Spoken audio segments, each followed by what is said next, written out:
Bonsoir à tous, bienvenue en direct sur KTV. Nous sommes le mardi 23 juin et à la une de cette édition. Selon l'OMS, la pandémie de coronavirus s'accélère dangereusement à travers le monde, en Australie, en Amérique du Sud, à Pékin, au Pakistan ou encore à la Mecque. Entre première et seconde vague, les craintes imposent de nouvelles mesures restrictives. En France, la Guyane reste dans une situation très préoccupante. La construction d'un hôpital de campagne doit ainsi commencer et des évacuations sanitaires vers les Antilles ont déjà eu lieu. Une situation sanitaire aujourd'hui incomparable avec celle du 101e département. Reportage. Arrête-toi! Obligation de respecter le couvre-feu. J'ai lancé sur le téléphone, vous avez une autorisation de circulation? Non, en fait, j'ai été retiré de l'argent pour ma mère, en fait. À Cayenne, les contrôles des gendarmes sont systématiques. Aucun Guyanais ne doit sortir pendant la nuit. De 19h à 5h. Ah, 19h à 5h? Il y a couvre-feu.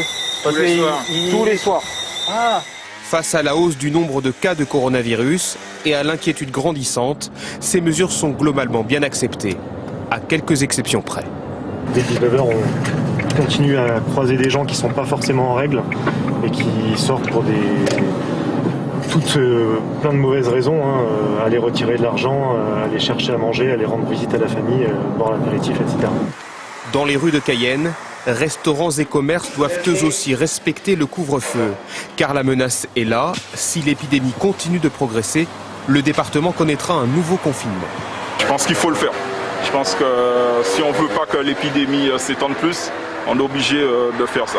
Et je pense qu'on ne va pas tarder à arriver au confinement si ça continue comme c'est parti. En Guyane, le taux d'incidence est largement supérieur au seuil d'alerte, fixé à 50 tests positifs pour 100 000 habitants. Les autorités sanitaires sont de plus en plus inquiètes. C'est vrai que la multiplication, la montée du pic fait peur. Fait peur dans le sens qu'on se demande si on aura la possibilité suffisante pour hospitaliser ces gens. La construction d'un hôpital de campagne doit commencer et des malades pourraient être envoyés vers les hôpitaux de Guadeloupe et de Martinique. La ministre des Outre-mer, Annick Girardin, arrive à Cayenne. Elle doit annoncer de nouvelles mesures pour lutter contre l'épidémie. Et tout autre sujet maintenant, un nouvel accident de la route a fait une victime à Bandrélé samedi soir dernier. Face à cet énième drame, certains usagers tirent la sonnette d'alarme sur l'état plus que problématique des routes de l'île. Entre chaussées très dégradées et manque d'infrastructures pour les piétons, le nombre de victimes sur les routes du département ne cesse d'augmenter. Paul-Arthur Avit est parti à la rencontre du président de l'association des usagers de la route. Reportage. Gravier, nids de poules, animaux sauvages en liberté sur le macadam, manque de passages piétons et de trottoirs, les problèmes sont nombreux sur le réseau routier de l'île aux Parfums. Des problèmes qui se retrouvent plus sur le réseau départemental que sur le réseau national, selon Mika Dadi Hassani, le président de l'ADUR, l'association des usagers de la route.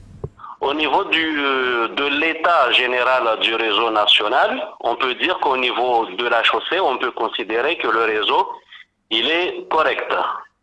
Au niveau départemental, selon les zones, rien que la chaussée, il y a des zones, en fait, il y a vraiment encore du boulot à faire. Mais le grand souci concernant l'ensemble du réseau, c'est que nous, au niveau des usagers de la route, nous considérons que 100% du réseau de Mayotte, il est 100% piéton. C'est un réseau piéton, il est fréquenté parce que pour faire la connexion d'un village à un village, on utilise en fait les abords de route. Des abords de route très peu, voire pas du tout entretenus. En effet, moins de 10% des routes sur Mayotte sont équipées de trottoirs, voire de simples chemins de terre les bordant. Au lieu de résoudre ce problème, à chaque accident, un ralentisseur est créé. Nous estimons que les routes du département ne sont pas encore aux normes. En fait, il y a énormément du boulot encore là-dessus. Sur toutes les zones là où il y a des fréquentations, là où il y a des lycées, des collèges, ces zones-là, il y a vraiment du travail à faire. Et nous le voyons chaque fois quand il y a un accident, la solution que les autorités ont, c'est cette malédiction-là de mettre des dodanes. Des dodanes qui ont pour effet de faire ralentir les voitures, mais ne règlent pas les problèmes des piétons marchant sur la route. N'oublions pas que même à 30 km/h, un véhicule peut être mortel pour un piéton.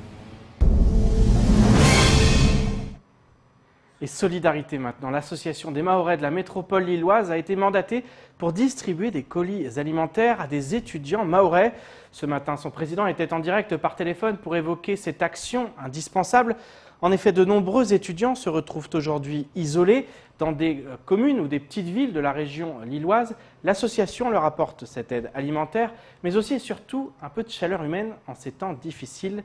Écoutons plutôt Maoulida Sindou lors de la matinale de Kwesi. Il y a énormément plus qu'on le croyait en fait, parce que nous on est une vaste région où quand même je couvre 5 départements suite à l'appel au projet au ministère des Outre-mer. Donc on était un peu l'association tête de file quoi. Donc du coup oui, j'ai recensé ne serait-ce pas plus tard qu'hier. Donc je suis allé à Péronne, c'est dans la Somme, à Dunkerque, à Valenciennes. J'étais carrément dans plein de petits villages ou de petites villes où voilà, effectivement il y a un ou voire 2 Mahorais quoi, ou des ultramarins, parce que quand même on couvre aussi des ultramarins. C'est la mission qu'on nous a confiée auprès du ministère. Oui, on a plein comme ça. Donc du coup voilà, on voit quand on va à la rencontre, on voit que voilà ça se libère. Je prends le temps parce que c'est pas juste donner des colis alimentaires. Le colis alimentaire, ok, c'est alimentaire, mais aussi il y a cette nourriture, tu vois, de ce partage. Donc on prend le temps quand même de discuter, d'échanger. Et place maintenant au reste de l'actualité locale, avec notamment la réouverture de la CSSM sur rendez-vous ou encore l'appel à projet des groupements d'intérêt économique et environnemental. Au montage, Leslie Vumenet. La DAF de Mayotte lance 3 appels à projets. Le premier concerne l'émergence de groupements d'intérêt économique et environnemental, les GIEE et Groupe 30 000. Cet appel à projet s'adresse aux collectifs d'agriculteurs souhaitant faire financer l'élaboration d'un projet sur 12 mois maximum et d'une demande de reconnaissance en tant que GIEE ou en tant que Groupe 30 000. Le second porte sur la reconnaissance de GIEE, le troisième vise l'animation de groupements. Il s'adresse aux GIEE souhaitant se faire financer l'animation de leur plan d'action sur 3 ans maximum. Les projets proposés devront obligatoirement viser la performance économique, environnementale et sociale. La date limite de dépôt des candidatures à la DAF de Mamoudzou est fixée au vendredi 31 juillet 2020 à 17 h. Les documents relatifs à cet appel à projet et les renseignements d'ordre administratif et technique peuvent être consultés à la DAF de Mayotte ou sur le site internet de l'institution. Le second tour des municipales approche à grands pas. À Mayotte, 16 communes sur 17 n'ont pas encore de maire nouvellement élu. En attendant, un décret du 17 juin 2020 prévoit des dispositions spécifiques en vue du second tour du renouvellement général des conseillers municipaux et communautaires. Il adapte ainsi le droit électoral aux circonstances particulières entourant la tenue du second tour. Il facilite le recueil des procurations en élargissant le champ des personnes auprès desquelles les officiers de police judiciaire peuvent se déplacer et en prévoyant que ce recueil puisse avoir lieu dans des lieux accueillant du public. Ainsi, en application de l'article 5 de ce décret, les lieux où seront délivrées les procurations sont les brigades territoriales de gendarmerie de Mayotte et le commissariat de police de Mamoudzou. Par ailleurs, les personnes ne pouvant se déplacer peuvent saisir les autorités compétentes par voie électronique aux adresses qui s'affichent. La Caisse de sécurité sociale de Mayotte informe son public de l'ouverture de tous ses accueils physiques à compter de ce jeudi 25 juin, uniquement sur rendez-vous et avec port du masque obligatoire. L'ensemble des sites est concerné par cette mesure, le site de Kinga à Kaweni, le site de Petite Terre à l'Abattoir, les permanences de Sada et de Amjago. Pour prendre rendez-vous, il suffit de se connecter sur le site www.cssm.fr ou envoyer un mail à l'adresse qui s'affiche en précisant en objet « demande de rendez-vous » ou encore d'appeler le 02 69 61 91 91. Par ailleurs, la CSSM invite ses usagers à privilégier, dans la mesure du possible, l'utilisation de ses services en ligne. A noter que l'espace numérique du site CSSM au centre Kinga sera ouvert aux seuls utilisateurs des téléservices dans les conditions strictes des mesures barrières. En vue d'accompagner au mieux son public à ce changement majeur, la CSSM lance une campagne de communication à compter de ce lundi 22 juin. Et nous l'évoquions hier, à compter de la rentrée scolaire 2020, le lycée de Mamoudzou Nord va proposer l'enseignement optionnel de musique en classe de seconde, de première et de terminale générale et technologique. Cet enseignement optionnel s'adresse à tous les élèves motivés, chanteurs, chanteuses ou instrumentistes qui souhaitent approfondir leur pratique musicale et se forger une culture musicale. Il n'y a ainsi pas de niveau musical prérequis. Ce matin, nous recevions 2 des femmes qui portent ce projet. Au montage, Leslie Vumenet. L'association Musique à Mayotte existe depuis 22 ans et depuis sa création, elle œuvre pour développer la musique à Mayotte et l'apporter dans les écoles, un travail qui porte aujourd'hui ses fruits. Pendant 7 ou 8 ans, il n'y avait même pas un enseignant musique dans les collèges et dans les lycées. Et Musique à Mayotte, on est une école de musique où on apprend à jouer d'un instrument, on apprend le langage de la musique, on fait des pratiques collectives, des chorales, des orchestres. Et en fait, avec nos invités à l'époque, on tournait dans tous les collèges dès qu'on avait des invités et on allait jouer du jazz, du classique dans les collèges, des bandas, etc. Au fil des années. Et puis évidemment, le rectorat, enfin le vice-rectorat à l'époque, s'est structuré. Il y a eu 5, puis 10, puis 20, puis aujourd'hui une bonne trentaine, je pense, d'enseignants musique en collège. Donc forcément, les choses se sont organisées du côté du rectorat. Et nous, donc Musique à Mayotte, on a poussé il y a 4 ans maintenant pour lancer l'option musique en collège. Donc vous en avez peut-être entendu parler, au collège de Mugombani. Les collégiens en option musique ont 1 heure supplémentaire par semaine de musique et danse traditionnelle. Ils vont par ailleurs 4 heures par semaine à l'école de musique pour apprendre à jouer d'un instrument. Néanmoins, jusqu'alors, il n'y a jamais eu d'option musique au lycée. Un manque sur le point d'être comblé puisque l'année prochaine, une option musique sera proposée au lycée de Mamoudzou Nord.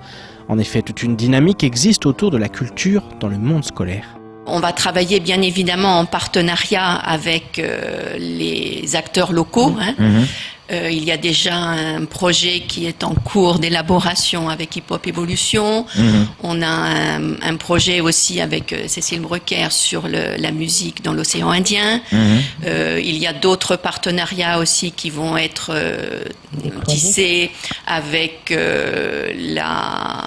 une compositrice qui va venir pour travailler avec la création d'une bande-son. Donc il y a vraiment toute une synergie qui doit s'opérer dans ce genre de dispositif. C'est indispensable, cette synergie entre tous les acteurs, à la fois les acteurs de l'éducation, les acteurs du monde de la culture.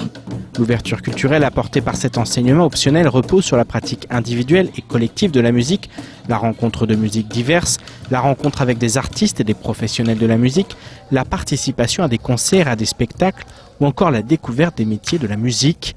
En effet, cette option a également pour objectif de susciter des vocations. Pourquoi on veut commencer les options depuis le CE1 et avoir un parcours de 11 ans pour les élèves? Ça veut dire que dans quelques années, puisqu'on a déjà quand même 4 ans d'antériorité, on pourra imaginer bien sûr des enseignants de Mayotte qui reviennent sur leur terre. C'est l'objectif aussi, c'est de montrer que c'est des métiers, pas un métier mais des métiers. En tout cas, l'enseignement est un des métiers possibles à l'issue d'un parcours musical, mais ils peuvent être ingénieurs du son, ils peuvent être ingénieurs lumière, ils peuvent être compositeurs, ils peuvent être musiciens d'orchestre. Enfin voilà, il y a moult. Enfin, ça fait partie aussi des enseignements qu'Isabelle fera avec ses étudiants. C'est aussi de découvrir quels sont les métiers, et c'est pas une peur de l'avenir. Au contraire, il y a vraiment besoin de jeunes formés. Cet enseignement optionnel s'articulera autour de 2 champs de questionnement. D'abord la place de la musique et de ses pratiques dans la société contemporaine. Ensuite la diversité des esthétiques, des langages et des techniques de la création musicale dans le temps et dans l'espace. Tout un programme. Et place maintenant à l'invité de la rédaction. Comme chaque soir, cette semaine, nous accueillons Anne-Constance Onguena, la présentatrice de l'émission L'heure politique, diffusée sur Kwezi. Anne-Constance, bonsoir. Bonsoir Pierre. Ravi de vous accueillir. Comme chaque soir, on va parler politique. Alors ce soir, au programme 2 duels et une triangulaire. On va commencer par Chirongui. Alors quel est un peu le paysage politique à l'issue du premier tour dans cette commune? Eh bien, à l'issue du premier tour à Chirongui, il y a un petit peu une union contre la maire sortante. Donc ce sera intéressant de voir combien de temps durera cette union. Espérons que ça dure dure plus longtemps que le conseil municipal d'élection du maire. Si d'aventure, ce sont eux qui arrivent en tête. Et puis, ce sera surtout et beaucoup plus sérieusement l'occasion de rebalayer tous les projets de transformation profonde de la commune que la maire a engagés et pour lequel la liste d'opposition n'est pas forcément toujours en accord. Donc, ce sera intéressant de confronter point de vue contre point de vue. Et puis de questionner aussi Madame le maire sur une troisième candidature qui est une candidature de maturité. Et donc, qu'est-ce que ça apporte aux habitants de la commune qui ont un choix très important à faire entre renouveler quelqu'un qui sait faire, qui a déjà démontré un certain nombre de choses, et puis l'appel de la nouveauté et du renouveau. Avec Chirongui, comme dans d'autres communes, on a effectivement, et vous venez de le dire, finalement une union contre le maire. C'est le cas dans d'autres communes. Oui, bien sûr. Effectivement, il y a cette question des alliances entre ce premier et ce second tour. Parfois des alliances un peu contre nature dans certaines communes. On se demande ce que ça va donner, notamment lors du troisième tour, ce fameux troisième tour. Oui, alors il y a les alliances pour le troisième tour, pas tellement à Chirongui. Je pense que dans cette commune-là, la question se posera pas, mais la question se pose de la maturité de la coalition avec les investitures pour les élections départementales qui arrivent moins d'un an après, parce que quand on élit une équipe pour diriger une commune, si elle ne s'entend plus au bout d'un moment, c'est compliqué de continuer à gérer les projets. On le voit à Mamoudzou. On le voit à Mamoudzou, on peut le voir aussi à Sada, où la maire sortante a contre elle tout le monde, alors qu'elle s'efforce de faire des tas de choses, et tout seul on s'épuise vite, alors que lorsqu'on est dans une équipe d'élus, d'adjoints unis, effectivement c'est quelquefois plus facile de prendre les coups, parce qu'on n'a pas que des oui, on a aussi quelquefois des non et des projets pour lesquels on a beaucoup de motivation, mais pour lesquels on ne trouve pas de financement. C'est toujours plus facile d'être une équipe que d'être tout seul. Un mot rapide sur les enjeux de cette commune en particulier. C'est une commune effectivement dans une certaine dynamique, oui. Mais il y a aussi des problématiques. Il y a effectivement des sujets sur lesquels il va falloir se pencher rapidement. Il y a l'emploi en premier lieu avec les projets de zones d'aménagement. Qu'est-ce que ça va apporter concrètement à la commune? Il y a les questions de logement avec quand même de l'habitat insalubre, mais aussi de l'habitat qui n'est pas des cases en tôle, mais de conditions modestes et compliquées. Donc c'est aussi intéressant d'écouter les deux candidats sur ce qu'ils veulent faire. Il y a la question aussi de la scolarité et de l'éducation avec les rotations. Et puis évidemment, il y a tout le projet culturel qui a été initié quelque temps avant le début du confinement. Et ce sera intéressant de voir comment ce projet, avec les deux candidats, va évoluer dans les prochains mois, les prochaines années. Un enjeu aussi, bien sûr, pour le parti au pouvoir, La République En Marche, puisque évidemment, le parti soutient la maire sortante. Après ces 26 minutes de débat, on partira du côté de Bouéni. Là aussi, oui. Un duel avec là aussi un enjeu un peu similaire dans la mesure où c'est tous contre le maire sortant. C'est tous contre le maire sortant qui a été peut-être celui avec Saïd Omar Wali, celui qui a failli être élu au premier tour, puisqu'il a fait un peu plus de 46% des voix dès le premier tour. Et forcément, voilà, comme dans les autres communes, tout le monde s'est un peu ligué contre lui. Il y a quand même un opposant expérimenté face à lui, c'est Miran Housseni, qu'on ne présente pas localement. Est-ce que dans ce cas-là, le maire sortant est avantagé par la coalition contre effectivement lui contre une coalition lorsqu'il a fait un gros score, ce qui est le cas à Chirongui et à Bouéni? Après, tout dépend des reports de voix et on se rend compte, et c'est vraiment le cas à Bouéni, que les opposants au maire sortant, les têtes de liste sont allés avec Miran Housseni, mais que les militants font campagne avec le maire sortant. Donc le jeu est très ouvert en réalité. Donc ça sera intéressant de voir ça. À Bouéni, il y a de forts enjeux.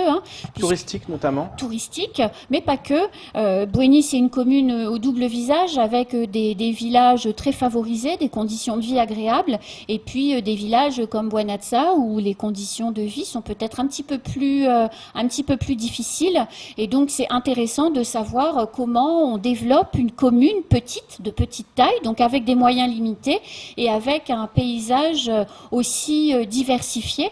Ce sera intéressant de les entendre l'un et l'autre sur la politique liée à l'accueil de la population clandestine, puisque les Kwassa arrivent arrivent, comme à Kanikeli, en nombre. C'est un vrai enjeu, notamment sur l'urbanisation. C'est un enjeu sur l'urbanisation, mais pas que. C'est aussi un enjeu sur la scolarité. Quand on n'a pas de rotation, je pense que les maires sont un peu hésitants à inscrire les enfants à l'école pour ne pas créer d'appel d'air, les bancs de fontaine. Enfin, toutes ces questions sont au cœur des décisions qu'auront à prendre les électeurs le 28 juin. Vous conclurez cette soirée avec Chiconi. Alors là, on a une triangulaire. Oui. Là, pour le coup, pas d'alliance, notamment entre le maire sortant et la candidate LR. On n'a pas réussi à s'entendre et on va s'opposer. Non, les LR à Chiconi sont visiblement, durablement fâchés et divisés, puisque le maire sortant, Mohammadi Madi Ousseni, est LR. Il a été élu en 2014 sur la liste LR. Zalia Albert, qui a été investie par son parti politique, continue de siéger avec Mohammadi Madi Ousseni, puisqu'elle est adjointe en charge de la sécurité. Pas d'entente, pas d'alliance. Une impossibilité également de savoir ce qui se fera au troisième tour, parce que c'est aussi intéressant de savoir si Zalia Albert, si les scores du premier tour sont confirmés au second tour, si elle votera pour Mohammadi Madi Ousseni. C'est pas du tout certain. Donc forcément, tout ça ravit Zainaba Ridoua. Ça, c'est possible justement que dans un même camp, on a une candidate qui aille plutôt vers l'opposition.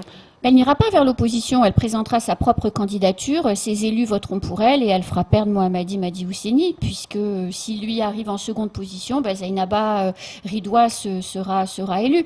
Et la division est rarement source de victoire. Ce serait quand même très étonnant, surtout que les scores du premier tour sont assez serrés. Il n'y en a pas l'un des deux qui arrive avec une très longue longueur d'avance. Donc c'est dans un mouchoir de poche.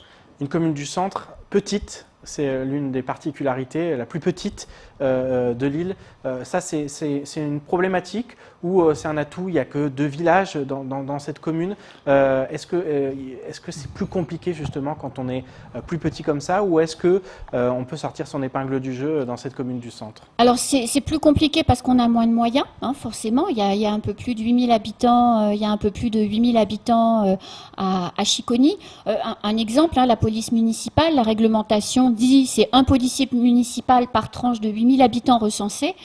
Donc forcément, tous disent non mais il y en a plus chez moi, je voudrais 1 ou 2 policiers municipaux de plus. Mais bon, dans les faits, la réglementation est celle-là. Donc forcément, ça limite les moyens.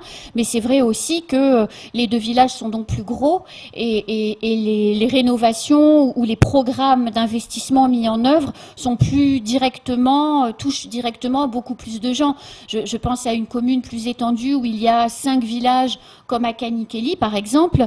C'est plus difficile, quand on est une petite commune, de faire plaisir à tout le monde parce qu'effectivement, les moyens sont limités. Donc là, entre Chiconi et Soa, il y a une chance sur 2 de faire plaisir à la moitié de la population, en fait.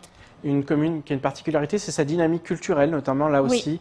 Ça va être aussi un enjeu de développer ça encore et d'être finalement un petit peu un exemple dans la culture, notamment dans ce centre de l'île, et pour la dynamique de l'interco aussi, parce que c'est toujours important. Voilà, donc la culture est un outil touristique pour la commune de Chiconi et donc pour l'attractivité du territoire. Le maire sortant veut, dans ce cadre-là, réaménager la plage de Soa pour permettre justement d'avoir des manifestations culturelles sur cette plage et pouvoir ainsi satisfaire tous les publics qui utilisent cette plage, puisqu'il y a les scolaires, il y a les familles et puis il y a les groupes également qui organisent des manifestations sur cette plage. Donc oui, pour les 3 protagonistes, effectivement, la diversité culturelle est importante, mais je pense que le plus important à Chiconi, encore avec le fait divers qui a été élucidé hier, c'est la sécurité ou l'insécurité.